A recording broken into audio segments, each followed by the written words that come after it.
Hello, everyone. Welcome to the Art of News, a comics journalism exhibition. I'm Dave Sanyal, and I'm joined here today by my co-host, Audra McNamee. Hi, we're incredibly grateful to have as our guest for today's interview, comics journalist Ben Passmore. How are you doing today, Ben? I'm great. Thank you for having me on. Just to start at kind of the reason why we're here, how did you come to comics journalism, and what does the term comics journalism even mean to you? How did I come to comics journalism? Well, I mean, it was a few things. I mean, the simple answer is that the NIB hired me for the first time. I think it's probably been like 6 years ago or something. To do, they had me on to do like just general sort of like Black identity stuff. I had just made, or I just published like a colored version of Your Black Friend, you know, a little 11-page comic about Black alienation. And they hired me to sort of do whatever. I had been part of like an anarchist collective that made like a quarterly called, it's Louisiana, so it's a very Louisiana name. It's called the Raging Pelican.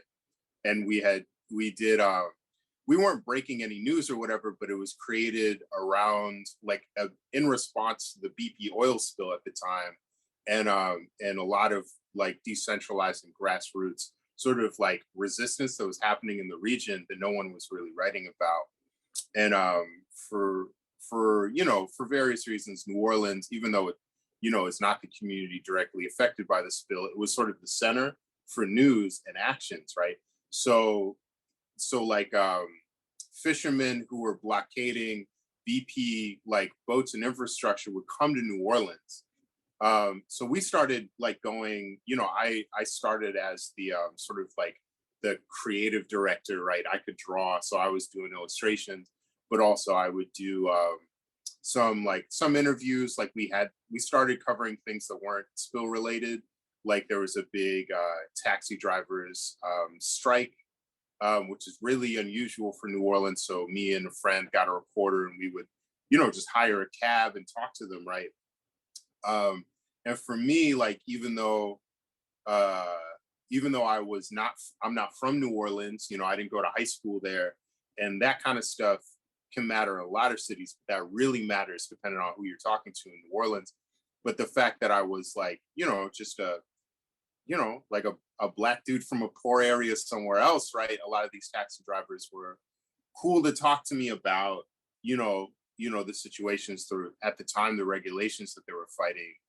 There was a lot of regulations that was just killing the taxi business, right? Like I'm an anti-capitalist, but you know, like these are some of the only jobs for working people in that city. A lot of Black working people that own like one car, two cars, right?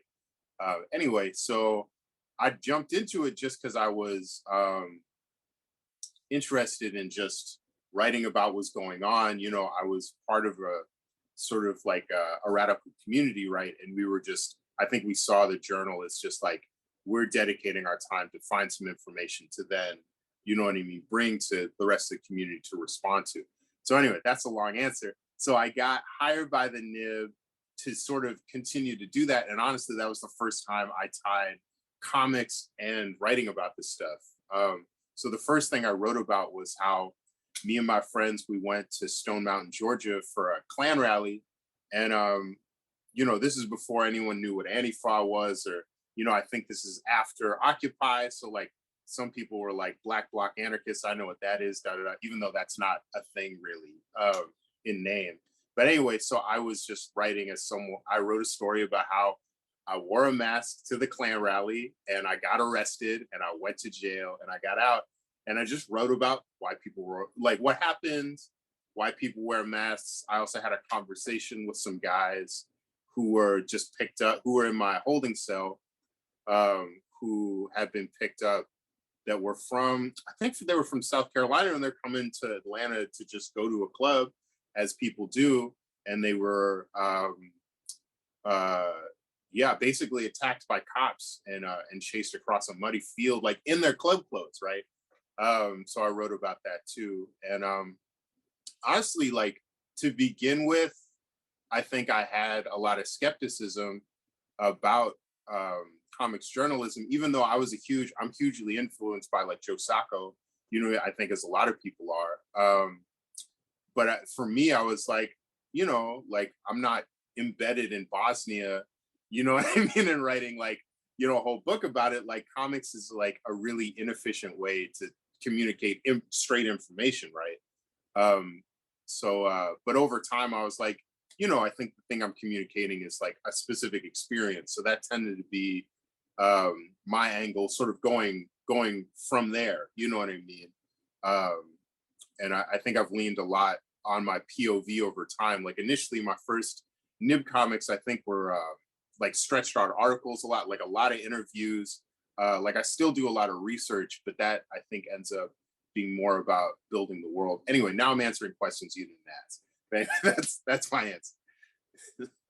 And that kind of leads us into the second question, actually, because as a political cartoonist, then are there any specific publications or editorial approaches which have attracted you more than others?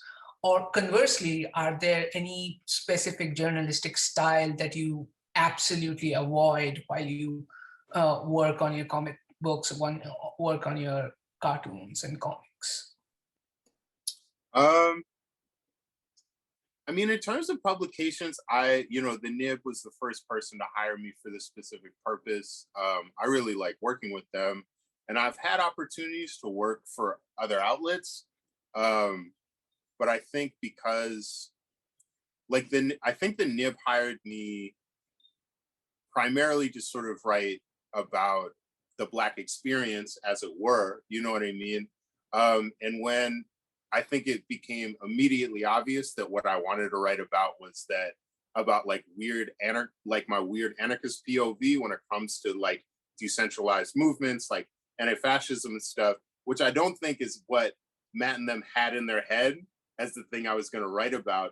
They immediately were like, great.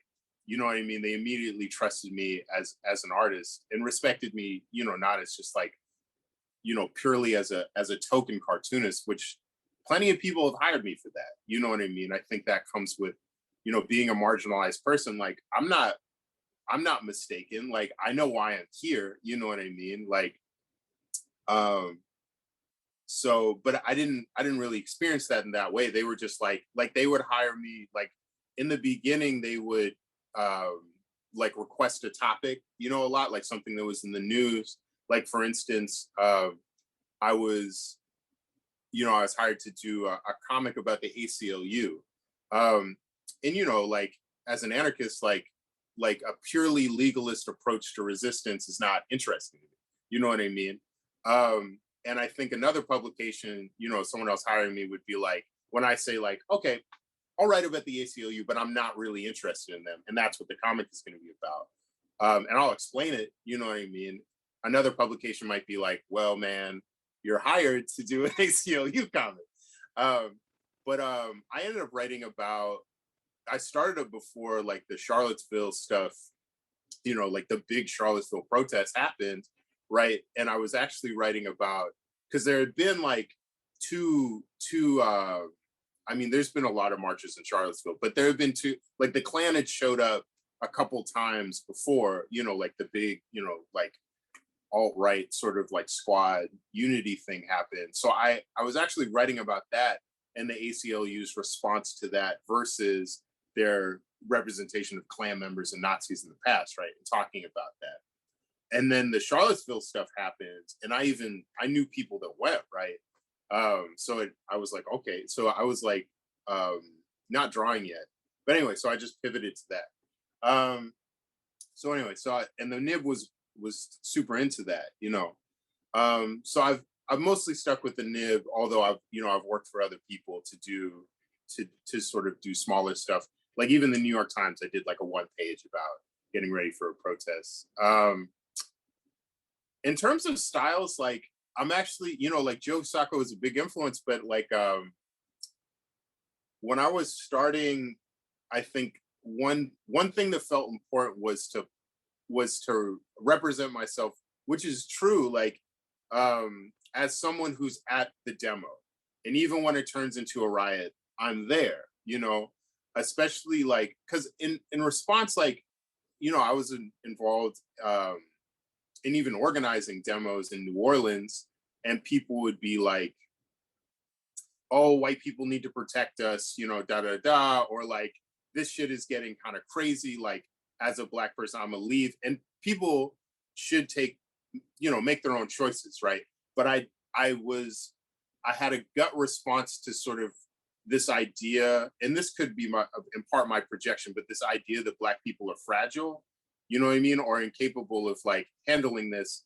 And as, you know, just a washed old Black radical who's read a lot about the 60s and 70s and Reconstruction and stuff, like, I know when it comes to you know, anti-fascism, anti-white supremacy, Black people are the tip of the spear. You know what I mean? Like, we're out here. So at the time, but I was aware that, you know, like a lot of times we'll be talking to younger people. So anyway, so I was like, it's important to me to be like, here I am, not just talking to you about this thing that I'm interested in, but also as a Black person in the mix. You know what I mean? So there was some of my motivation to focus really on my POV. I was also really inspired by something totally random, not even comics, but Charlie Brooker's TV show, How TV Ruined Your Life, and sort of his temporal relationship to space as the presenter, but also sort of affected by like what is going on. I really like that show, obviously. So I think when I was making the comics, I also kind of had that in my mind. It's like, what is the comics version, political comics version of this?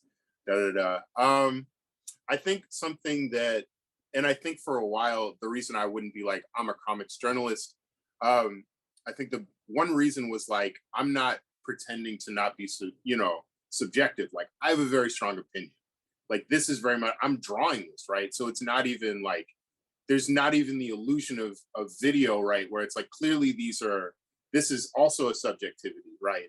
But like, you know, people, particularly people that don't interface with the new, like my mom is like, a video, that's what's really happening, right? So for me, I'm drawing the whole world, right? Like, I'm not even pretending that I'm a neutral party in this. So for a while, I was like, you know, I'm a political cartoonist, but journalist, I don't know, you know what I mean? Because I don't even have this ethic where I'm like giving you the facts, right? I'm not breaking anything. I'm not really even giving you the facts outside of the particular kind of story I'm telling. People should just read this and then, you know, whatever, read something else, right? If they want to feel like they want to get a balanced story. So you kind of have talked about how your like point of view impacts the like content and focus of your comics, but as a Black artist documenting like just the deeply ingrained and institutionalized racism in the US, what like decisions and influence have shaped like your style of like cartooning and kind of like the stylistic choices? Well, a lot of people, you're not necessarily asking this, but a lot of people ask me about like the humor, like I make a lot of jokes. And you know, I never made the choice necessarily to be funny, you know what I mean? Like I think that's just my response, you know, like there is like you know, like in college there was like, you know, the Jon Stewart, The Daily Show was like, that came, you know, that was like real big, you know, existed before, but I feel like the Bush really did a lot for John, right? You know what I mean? So maybe, you know, there's some of that. I think also there's just like, not that, you know, the Black community is like a monolith, but I think that there is like a historical response to like systematic violence and inequities to just be like, a way of just being like, this, you're not going to touch me, you know what I mean? And I think one of those responses is humor, you know what I mean? And also I think for me, like, I have to narrative, like I wrote about like a really short comic, like a 4 panels about the different times cops have pulled guns on me, which in and of itself is very scary, right? You know what I mean? Like, any one of those times, I could go from someone writing about someone being killed by the cops to being the story, right? You know what I mean? Like, that's not lost on me. That, you know, the first time it happened, I was in my early 20s. So, you know, so I think in some ways, like, the humor allows me to sort of like look at it in sort of like a more systematic way, to make it, to like, and it's in general, I think making a story about it like helps me sort of look at it in a broader way, and not get so caught up in it, which I think helps me write about it, right? Like, I think there's a lot of people that are good at writing like very sincere, introspective, and very, you know, like, among other things, very sad stories. I'm a limited writer. Like, I'm not really able to do that. You know what I mean? Like, I can maybe go there for a second, but I'm just not that good. Like, if I go to that place, like, you're going to get something very rambly, you know, and unstructured. And that's for my journal. That's not for y'all. You know what I mean? And I think also, like, and I think maybe this is some of like my internalized white gaze. Like, I myself, you know, in my relationships, people would be like, Ben, like, you don't always have to make a joke. You know what I mean? Like my therapist even be like, we don't have to be laughing right now. I think that there's like also,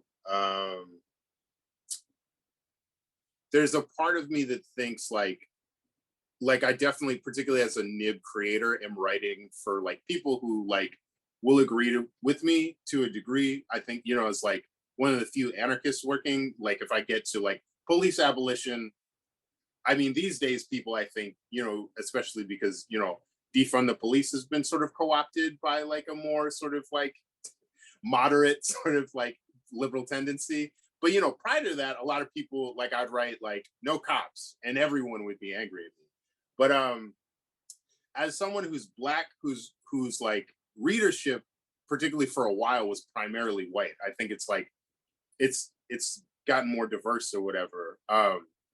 But like, particularly as an indie cartoonist, right? Because, you know, I started off doing like weird sci-fi stuff, right?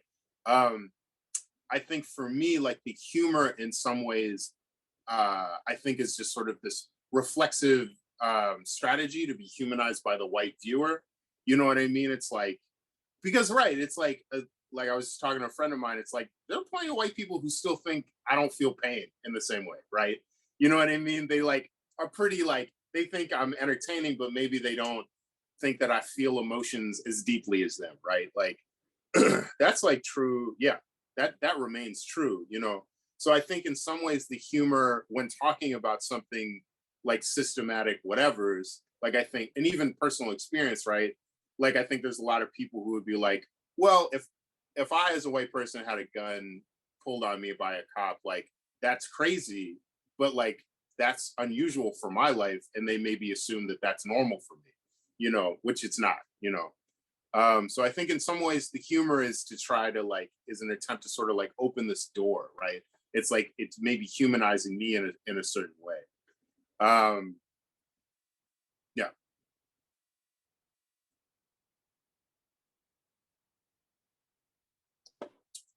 I don't know if that fully, let me know if I'm not answering the question. Something I definitely took on as a Southerner, I'll just go, you know what I mean? I'll just talk, and then someone will be like, this man did not answer this question. So let me know. No, I think that was great, and I was basically, as a follow-up to what you were talking about. So when you write comics journalism pieces for the Nib, and you have kind of touched upon it already in your last answer, or any other publications, who do you hope will read these works, and what do you hope they will take away from them, or take from them, you know, as in your audience? I think in some cases it really depends on like what I'm writing, you know, like the longer pieces tend, I think in my mind, tend to be sort of like what I imagine the Nib readership to be, which like in the last couple of years, like I actually, like, it's much wider than I think it was. Like, I think initially I was like, let me talk to these white liberals about some shit, let me school them on some, you know, like the unhumble, you know what I mean, like flagrant, like calculated anarchist that I am. It's like, let me trigger them a little bit, but let me school them on like some stuff. These days it really depends, you know, like the last couple years, because I've had some other projects that do like really short stuff, and those range from like me talking to other Black people to me just trying to troll the like alt-right people in the comments, you know, like it really depends, you know. I think in general, I try and talk to people who are like maybe interested in radical politics but don't know, you know, like, and maybe because the internet is what it is, like people will punish you for some shit that they just learned yesterday, right? So like I think when it comes to like these broader things, like for instance, like the ACLU, it's like I feel like people don't have access maybe to like critiques of legalism, you know, like conversations about violence in like a broader sort of like you know, logistical way but ethical way, you know what I mean, in this way. So like I think that I try to generally write to someone who's like day one, like sort of like day one on some politics and reflexively resistant to what I'm trying to say, you know. Like I think something I liked about, you know, because I lived in the South for like 15 years, and most of the people you talk to, they don't, you know, they probably like don't really know what you're talking about, right? They have whatever smattering of ideas they got maybe from the parents, you know, like something they saw on the news. So when you're like, no prisons, they're like, huh? You know? And I think something that's because of how social the South is, right? It's not really an option to just not have that conversation, right?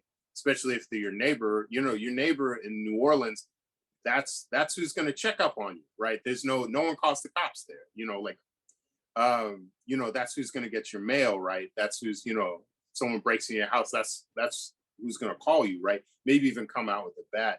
So like I think what I brought to comics, I think is just like, all right, I got to talk to you about this thing in a way that you can hear it, right? Not in a way where it's like, not in a style where it's like, this is an important issue. Like I write in a way where it's like, you don't care, and you're maybe not wrong for not caring at, you know, as a first reaction, depending on who you are, right? Like I write, in some cases, like a lot of times I'll write for, you know, my brother, who's like, has no love for, you know, is not particularly patriotic, is not particularly into cops. He has his own experience with that, you know, but broadly is pretty skeptical of what I have to say, right? So I'd write being like, all right, Moochie, this is what I'm trying to talk to you about this time that I got tackled by a cop. You know what I mean? Yeah.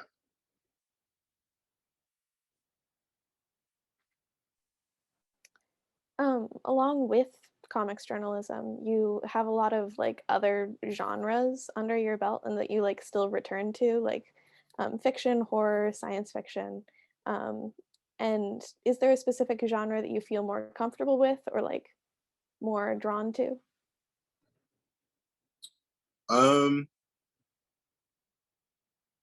I think just because like I grew up on Conan, like this mix of like sort of fantasy, sort of sci-fi, you know, has always been like my go-to for just like for doing stories. I did this comic called Bottom Feeders that was written by someone else, by my friend Ezra Claytan Daniels.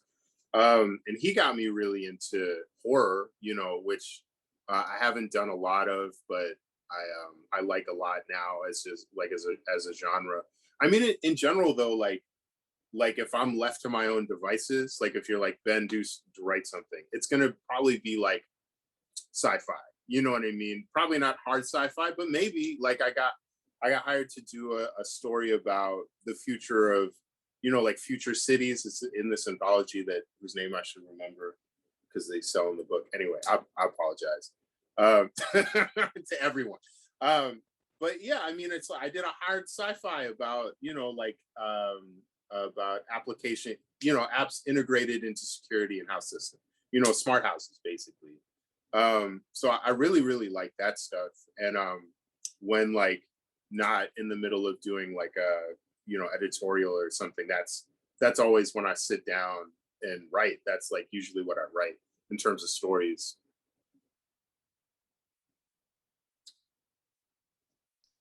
I feel like in some ways it's like, you know, like I never caught like the Afrofuturism wave, really. You know, like I'm you know, a bit too nihilistic, you know, and actually sort of like way too much of like a Luddite in a classical sense to like really engage in that in some sort of like you know, fantastical way. But for me, I feel like sci-fi, it gives you this space to sort of pare things down and like really focus on something, you know. And so for me, it's like a kind of, I guess, like myth making that feels like not corny. Like I don't have to introduce like gods or nothing into it, you know. Maybe aliens, you know, but it feels like some of like the most grounded myth making for me, and really the myths I grew up on, you know, like classic, you know, like, you know, Star Trek sci-fi, you know, like, or Star Trek, Star Wars, like all this, all the weird stuff. Blade Runner, yo, Blade Runner, that did a lot for me. You know what I mean? You could blame a lot of things on Blade Runner in terms of me and my personality. So yeah, love sci-fi. So then, Ben, what, in your opinion, are some of the greatest benefits of telling a story in the comics form, especially one that we might call nonfiction, right? A genre in comics form, which we can call nonfiction, and taking away from the established fiction genres? I feel like it's like a medium that's the closest thing to looking through someone else's eyes, you know, like, like, you know, like video, whatever, like documentary is like a way that people like really consume sort of like information in that way. But I think in some ways you're still not really getting like how someone looks at the world fully. You know, like I think the nice thing about a cartoonist is like, you really getting, you like when they draw a cup, it's their cup, right? It's their vision of a cup. You're getting sort of like the most complete way that someone sees and experiences the world. And I think when you take that to a nonfiction place, you know, particularly when talking about like the political, right? You know, like I think you can get like a really solid idea about how they're perceiving this. You know what I mean? And in some ways, I think that I prefer that because there's not, like, you know, the Nib has a range of people that write about these things in different ways. And some people are presenting answers. For me, like, even in your Black friend, like, I'm not presenting any answers. And I don't necessarily believe in that. I feel like that sort of insults the complexity of the world. You know, like in a lot of ways, I feel like we don't even really understand like how shit works, right? You know what I mean? Like, I feel like there's a certain ego in being like, I can encapsulate the problem and the solution in 200 pages. Like, that's not possible. That's crazy, you know? So I think my favorite kinds of nonfiction comics are like journalism comics, political comics are ones where I feel like I'm really understanding where this writer is coming from on this. And in some ways, I feel like that does, like, not to be a hypocrite, gets me to a place that is sort of solution based. Because I feel like the more, like, just in my life, the more I've understood things, the more I feel like I can be a part of some sort of like reconciliation, healing, you know, like, yeah, it's always helped me personally, you know? So I think that's like part of my optimism, right? I think is that, you know, if I really encapsulate like where I'm coming from, this will help someone who's like maybe like inherently just deeply antagonistic, right? Might come to some sort of understanding, and then we can figure something out, you know? I'm not like, and definitely a lot of this is like based on my anarchism, right? It's like, I think if I was like a socialist or something, I probably would make more appeals to legislation. You know, at the end of the comic, I'd be like, you'll call your senator, da da da. But because my vision of like a liberated future is much more based in you and me, what we're gonna figure out, and then sort of like that sort of dynamic expanding out exponentially, right? It's always going to start with the personal, the individual. You know what I mean? I'm always writing to a specific person. You know what I mean? For us to sort of figure something out.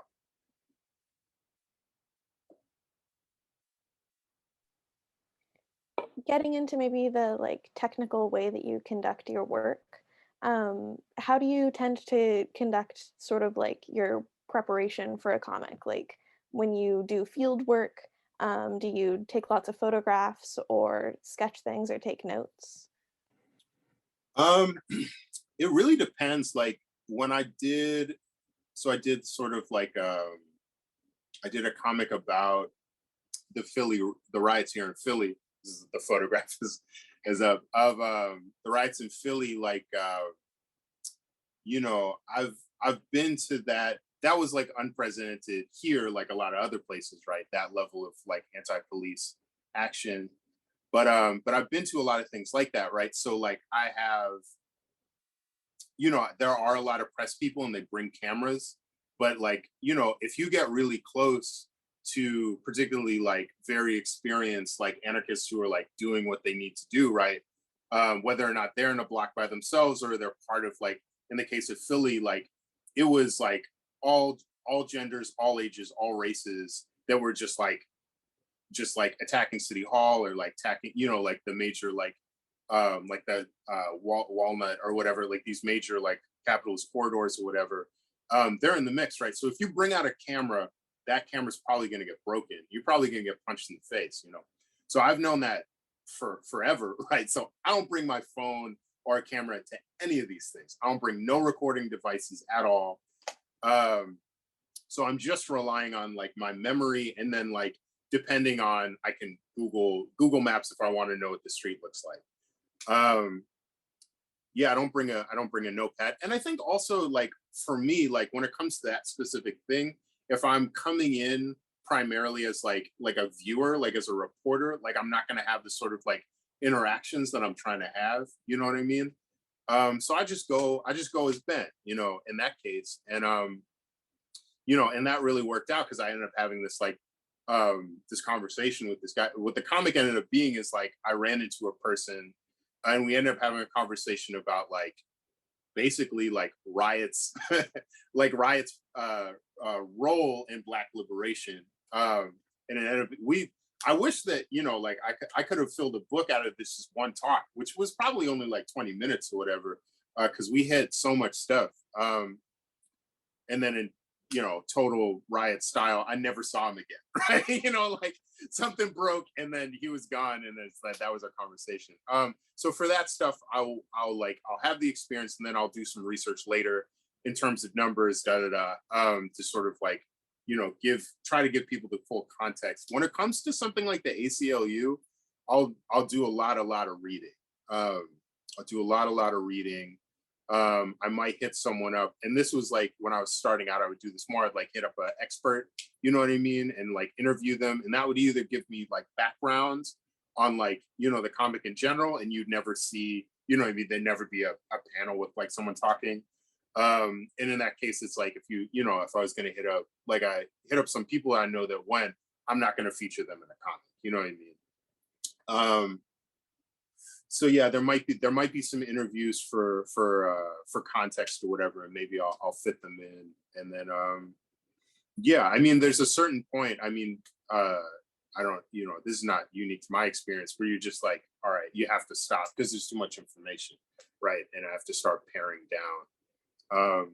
So yeah, it's a little, you know, my style is like a little scattered. You know what I mean? It's either I'm just running into the middle of everything and I'll be like, I guess I'll figure it out. Or I'm just like piling on information until like some angle, you know, like seems interesting to me. I mean, for me, like, I think, you know, being an over opinionated, you know, like highly partisan political person, I usually know how what my gut, you know, like feeling is about the subject, right? And that will guide usually my research, like anybody else, you know, that's like honest with themselves. But yeah, I mean, when it comes to a lot of things, I'm like, all right, I kind of know how I feel about this. Let me read about it. You know what I mean? And when it comes to the history, like more of the history stuff, like I'm working on like right now, like a really big graphic novel about essentially like armed Black nationalism in a very broad sense. And as I get older, it's like, I know how I feel about this, but also this shit is like very complicated. You know what I mean? So like, and that doesn't diminish my enthusiasm for it, but I'm writing about, you know, but I want to include those things, you know, like a very obvious one is like, the role of like misogyny and homophobia within these movements, like to understand them, right, is to understand that these are aspects of it and have undercut it, right? And that doesn't take away necessarily like my enthusiasm for like certain figures, right? You know what I mean? Or like I'm not trying to, like I would not remove the Panthers from history, you know what I mean? But we're lying to ourselves, right, if we don't, understand that those are things are part of it. So I think like as I go on, I'm trying to figure out ways to sort of like have that, right? Because it does bother me even within my own political milieu that there's like such like a two-dimensional understanding of things. It's like we either ride for things completely, right, or it's like the enemy. And it's definitely like, like people in my family are like that, but like on the right, you know what I mean? And like I'm not necessarily like a come to the table, let's talk about it kind of person, but it does bother me that that's just not reality, right? Like that's not when we experience our friends, it's like or like our family, right? It's like I love my uncle, said some wild shit at dinner, you know what I mean? But I still love him, right? And it's all part of like the patchwork of my understanding of him. So yeah. You kind of mentioned about just kind of the various ways that you take conversations and the events that you've been to and your background research and interviews and gather them. But do you then have a process for sort of turning all of that information into a pencil or a draft and then taking that draft and turning it into your finished product?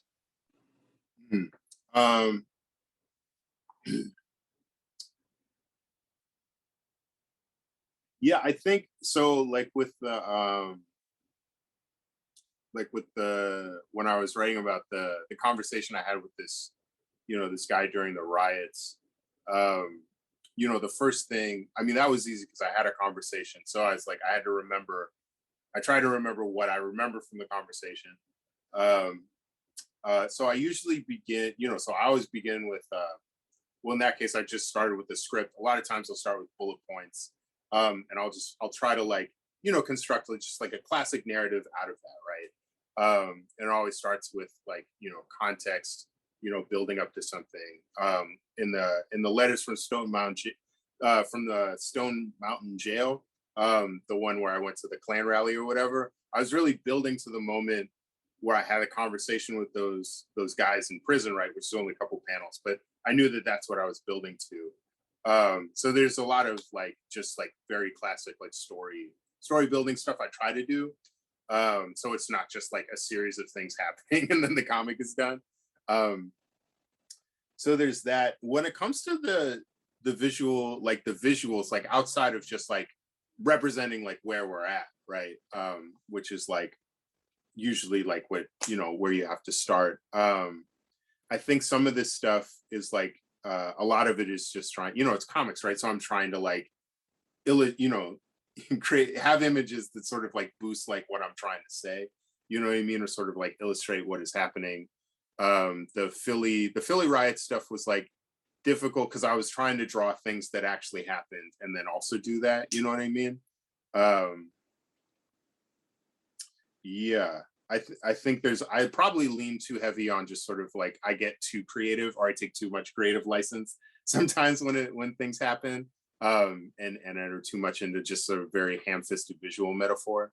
So that's a critique of myself, but that's definitely part of it, right?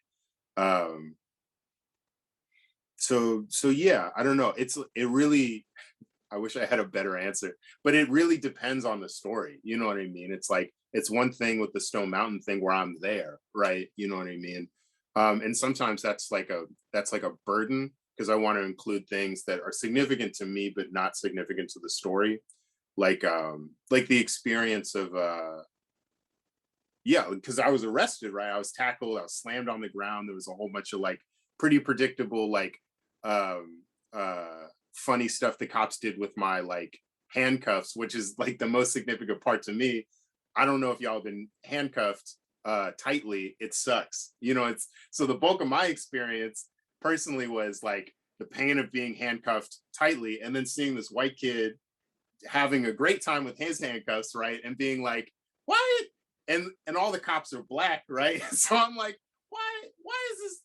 come on, guys, you know what I mean? And then getting, you know, getting handcuffs tighter, and then, you know, jail is very boring. So I slept through most of that experience. So if I made a comment about like the things that were like emotionally the most effective, it would be a comic in which my wrists hurt for an hour and then I was asleep for most of the comic. So it's not an interesting comic. So yeah, so it really depends.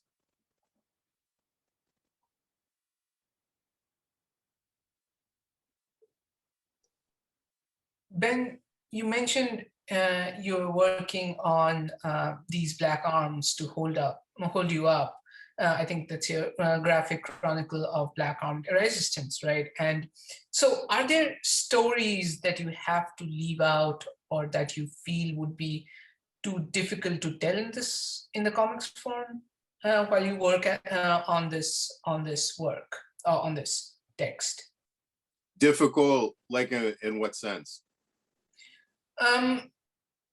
In both in terms of difficult of expressing them, about talking about them, about your experiences, and also like in difficult in terms of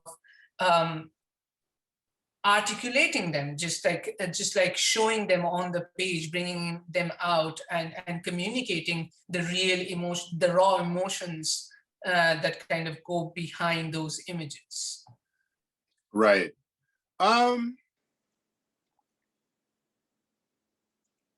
I think there's aspects, so there's just certain topics that like I just don't know anything about because of who I am, just as like a cis dude, you know.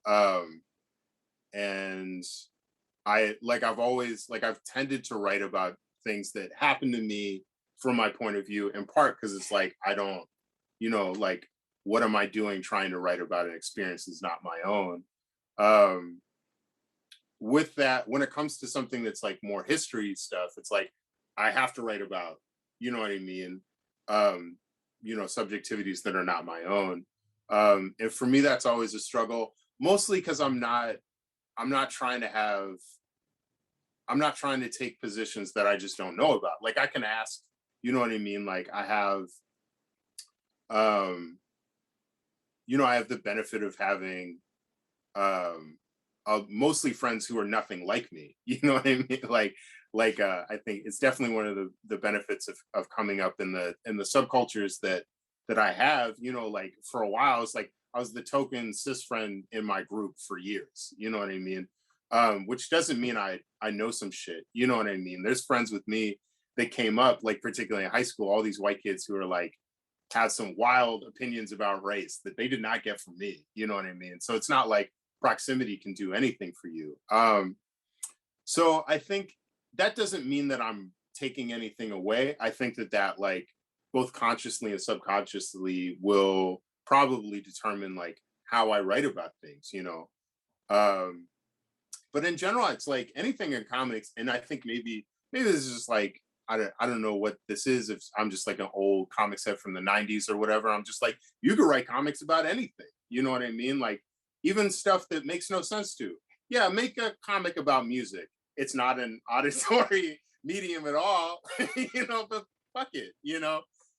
So I can't really imagine, like, particularly when it comes to history stuff, like, you know, what it would be that I can't write about. I think the thing that makes me excited about the topic is just that it's like, it's hard, you know, it's like I could sit down and write a 200-page comic about just like cheerleading, you know, like all these people I like, you know, not just the Panthers, Malcolm X, Robert F. Williams, you know what I mean? Like all these, Asada, you know, I probably will just cheerlead Asada because she's a perfect person.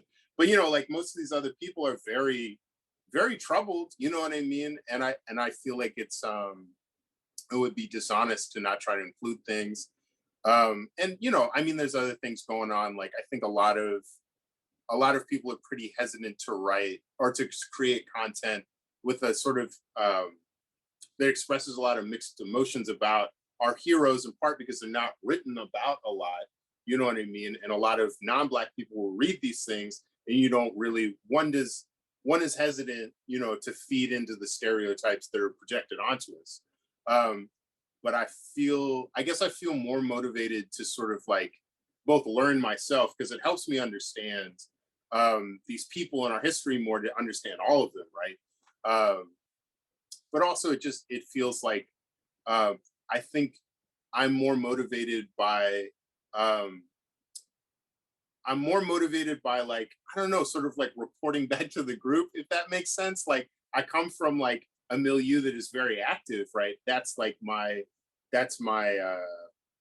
my contextualization of the world, right? It's like we're taking information because we're going to use it. Like real classic, I came up like in reading groups, like we're going to read, you know, like some Deleuze-Guattari, we're going to read, you know, like how nonviolence protects the state, and we're applying this to our community. So I think I still read and create art in that sense, where it's like I'm really making something because I want to apply it in my own life, and I would really like people to apply it, to read this. You know what I mean? And in that, it's like if I go about, and I've experienced this in my own life. It's like if I go about sort of life and like a political life, but just daily life, thinking of like, you know, like the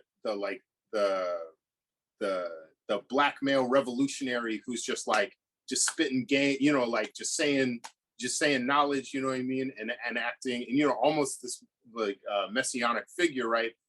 Without knowing, you know, like the fucked up things people do, right? Like what it means to be in that position, what sort of justifications that you make. You can do a lot of harm, right? Like there's a lot of like non-men revolutionaries that were very much put in the back, you know what I mean, because people really feed into this messianic idea of themselves.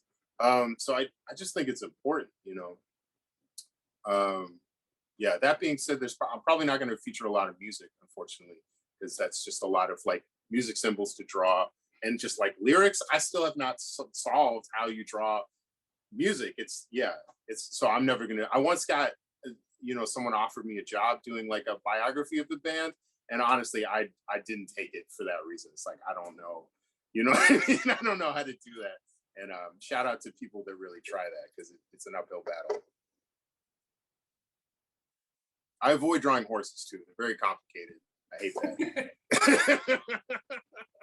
I did it in Sports as Hell, and I was like, there was like 5 of them. I was like, that's enough. And for 2 panels, that's it.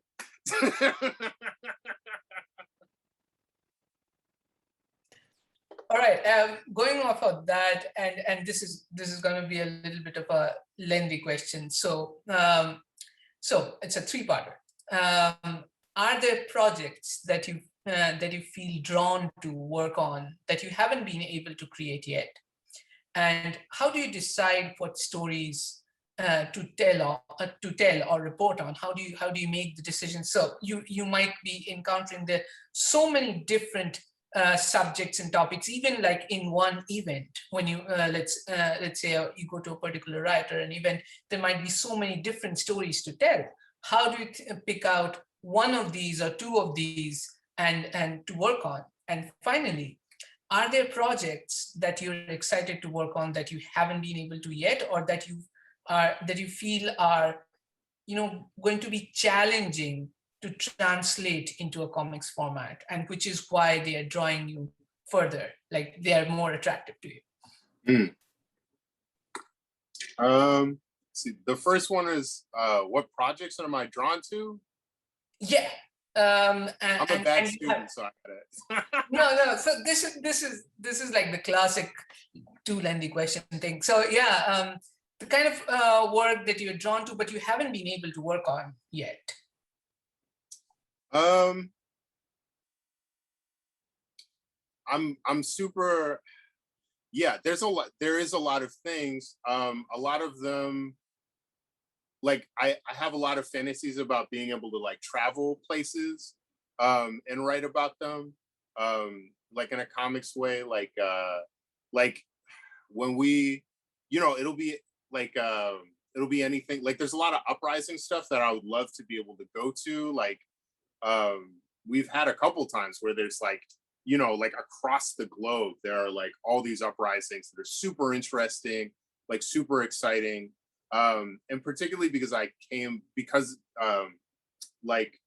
American anarchism has been so Eurocentric, with some like exceptions. Like there'll be some like over romanticization of like the Zapatistas, or like, like a lot of white people were like, had the, the YPJ flag up in their condo for like a while, and those things are cool, you know what I mean? But there's like a very narrow view. And as someone who's like a Black anarchist who like incorporates just sort of like, like if you're a Black radical, like you're really obsessed with Haiti, right? And anytime there's like an uprising, it's like, it'd be cool to go. Like I know some people down there, you know what I mean? Or like I speak a little Spanish, so I'd love to go, to like Chile or whatever and see. So like that's like an issue of time and resources that I don't, you know what I mean? That I don't have time because I'd have to go. And those things, like stuff moves so quickly, right? In a lot of ways, like this is the way that comics is like not a very sufficient, like medium for that. It's like I'll go, right? I'll have an experience, I'll fly back, I'll draw,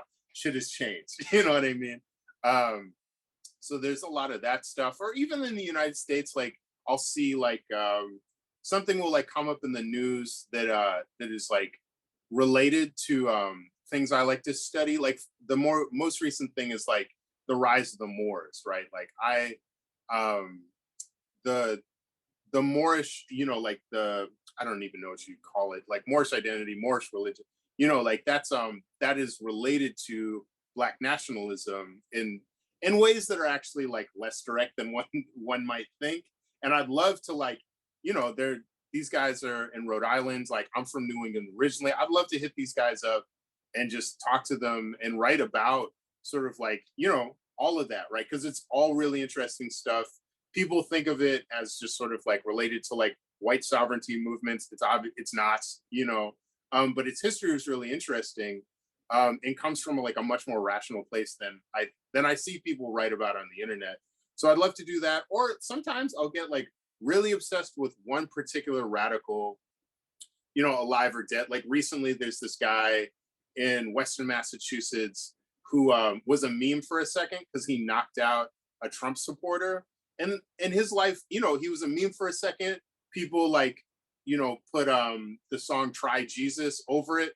Someone just said, I thought it was hilarious. And then I found out he was from my area. And I'd love to just interview him and see, because his life has gone on. You know what I mean? Like he was a meme. Now he's trying to run for city council. Anyway, he's like one of the few Black people in North Adams, Massachusetts. Y'all don't know where that is. It's in the middle of nowhere. Okay, there's not a lot of Black people there. So it's a lot of that stuff where it's like things come up all the time and it's like, I don't have the time, or it's challenging for comics because it's such like, a temporal thing, right? Like things are changing all the time. In terms of how I pick, it's really like,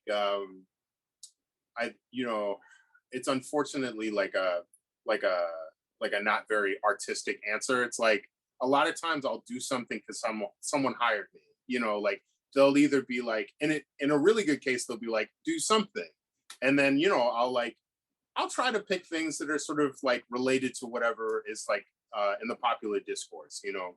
A lot of times, yeah, I feel like I'm balancing both my, like I think just like anyone who gets like real nerdy about something, there's a lot of like marginalia when it comes to sort of Black resistance stuff that people just straight don't care about. You know what I mean? I'd love to make a huge nib feature about it, but understandably, my editors are like, no one cares about this. It's like it is interesting, but it's like no one really cares. So there's that. So I definitely self-edit to a degree.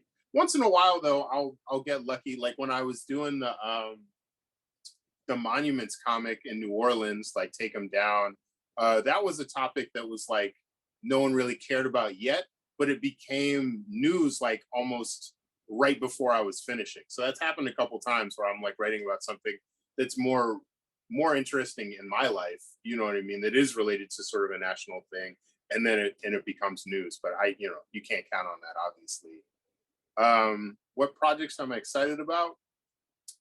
Well, now that I'm working on this like history of Black arms resistance, I'm actually learning a lot more about Reconstruction in the South than I knew, which I'm embarrassed to say. Like, I think I whatever. I knew the big marquee things, right?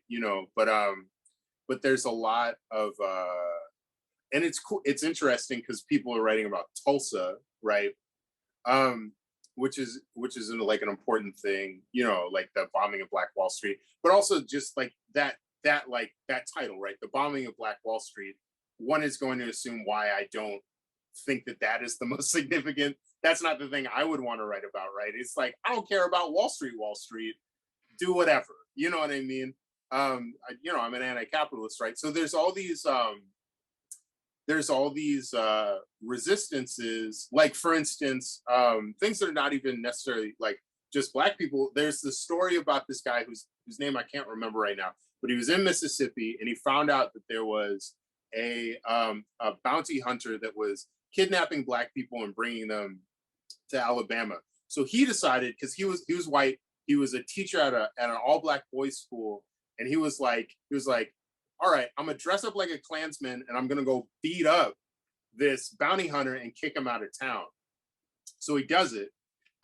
He successfully does it.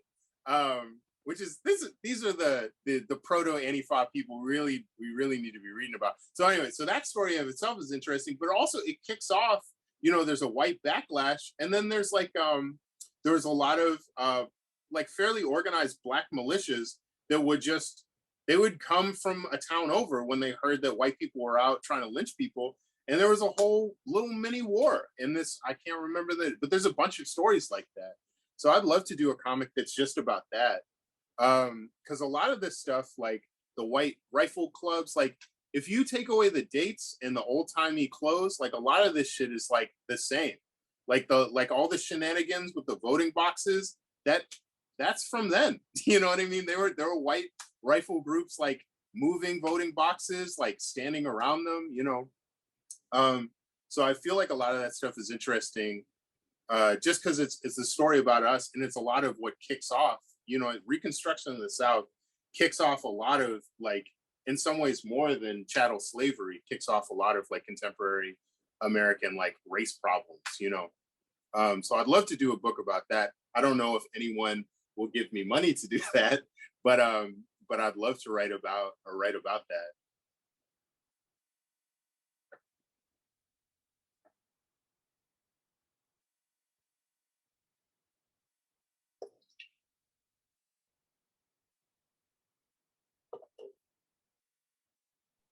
All right, I think I'm safe. Sorry, I had a leaf blower. Oh no. Just kind of as because we're getting close to the end of time. Maybe we're technically over time. So feel free to pop off if you need to. But what advice would you give to aspiring comic journalists? Oh man. What? You'll make millions, so just figure out what to do with your first yacht. They can really get you on the rental of the dock. You know what I mean? I mean, at the end of the day, you want to own your own dock. What is my advice? Well, I think in general, when it comes to artists, like you have like a lot of imposter syndrome, and I don't think that like goes away. And I think like the people you work with, like, you know, like I have been fortunate to work like basically my whole career in comics, like outside of like, including and outside of journalism comics, like I've had really good experiences. I work with a lot of really good people. Like you can really get taken advantage of because you're chasing, like you want to work for like New York Times, you want to work for Vox or something. You're like, oh, you know, like I watched a lot of their videos. This is a big deal. I think just like trying to get with people who treat you right and respect your voice is really important. You know, like, and just with that, like you really want to have, like, you don't want to make Ben Passmore comics. You want to make, you know, your comics, right? We're in like, you know, I don't know how long this lasts, but we are in a really good time, I think, for journalism comics. Like, you know, there's more than a couple people. Like I'm totally floored by the amount of cartoonists that want to do these kind of comics. Because coming up, I didn't really see a lot of them. You know what I mean? And there's, you know, there's more outlets for it. So I think like really working on your voice is important.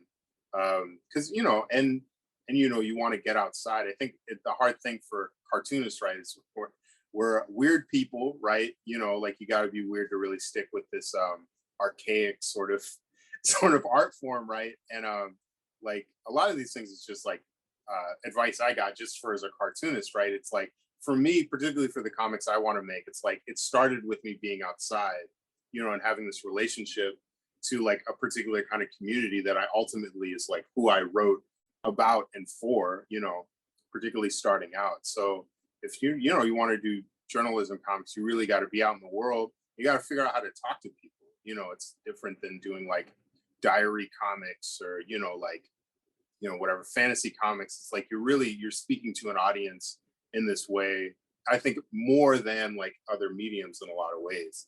So you have to figure out like what that means, like what it means to talk to people in a way that they can understand, even if it's your own people, you know. So I don't know. I don't think that this is not unique advice, but this is the first thing I can think of. Well, thank you so much. This has been an interview for Art of News, a comics journalism exhibition. And seriously, like, Ben, thank you so much for like giving us so much of your time. Thank y'all for having me. This was great. I feel honored to be asked, and hopefully, you know, this has not just been an hour of rambling, Ben. But yeah, I'm excited for the show in general, and maybe I'll see y'all later. I don't know. Yeah. Okay. Cool. So that'll be tight. And yeah.